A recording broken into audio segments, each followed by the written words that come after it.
ஹாய்ங்க, எல்லாம் எப்படி இருக்கீங்க? நல்லா இருப்பீங்கன்னு நம்புகிறேன். இன்றைக்கி நம்ம வீட்டில் தட்டைப்பயிறு குழம்புங்க. தட்டைப்பயிறுனா காராமணின்னு சொல்லுவாங்கன்னு நினைக்கிறேன். அதை நான் வந்து ப்ரெஷர் குக் பண்ணி 3 விசில் விட்டு எடுத்து வச்சுருக்கேன்.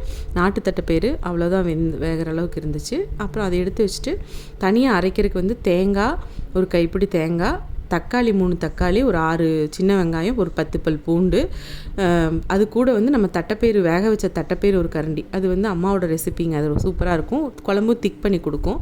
அது அரைச்சி பேஸ்ட் பண்ணி எடுத்து வச்சுக்கலாம். இப்போ ஒரு கடாயில் எண்ணெய் விட்டு சீரகம் கடுகு பொரிஞ்சதுக்கப்புறமா கொஞ்சமாக பெருங்காயம்.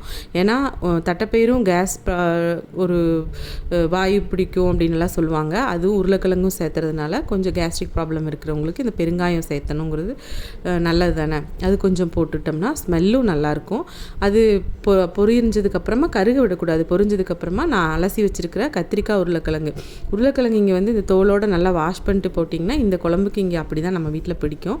அதனால் அந்த மாதிரி போட்டிருக்கோம். கழுவி அது போட்டதுக்கப்புறமா குழம்பு மிளகாத்தூள் வந்து ஒரு 2 டீஸ்பூன் போட்டு கொஞ்சமாக பரட்டி விட்டுட்டு, கொஞ்சம் காரம் குழம்பு மிளகாத்தூள் நம்ம கம்மியாக தான் இருக்கும் இல்லையா, அதனால் 1 டீஸ்பூனுக்கு வெறும் மிளகாத்தூளும் போட்டுட்டு அதை நல்லா பரட்டி விட்டு ஒரு டம்ளருக்கு 2 டம்ளர் அளவுக்கு தண்ணி விட்டு அதை நல்லா வேக விடணுங்க. நல்லா சலசலன்னு கொதித்து அது பச்சை வாசம் போகிற வரைக்கும் வேக விட்டு, அதுக்கப்புறமா நம்ம அரைச்சி வச்சுருக்க தேங்காய் பேஸ்ட்டை அதை வந்து விட்டு நம்ம தேவையான அளவுக்கு தண்ணி, நான் வந்து இது கொஞ்சம் தண்ணியாக வேணும்னு கேட்டாங்க நம்ம வீட்டில் இன்றைக்கி, அதனால் கொஞ்சம் தண்ணியாக பண்ணுறேன்.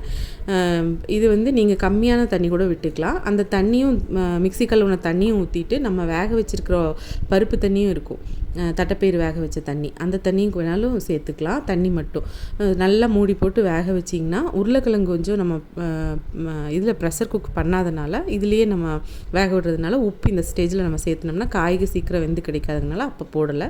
இந்த ஸ்டேஜில் தண்ணி நம்ம தட்டைப்பயிறு வேக வச்ச தண்ணி விட்டுட்டு உப்பும் போட்டுட்டு நல்லா கொதிக்க விட்டு உருளைக்கிழங்கு வெந்துருச்சான்னு செக் பண்ணாலே நமக்கு குழம்பு வந்து ரெடிங்கிற மாதிரி தாங்க.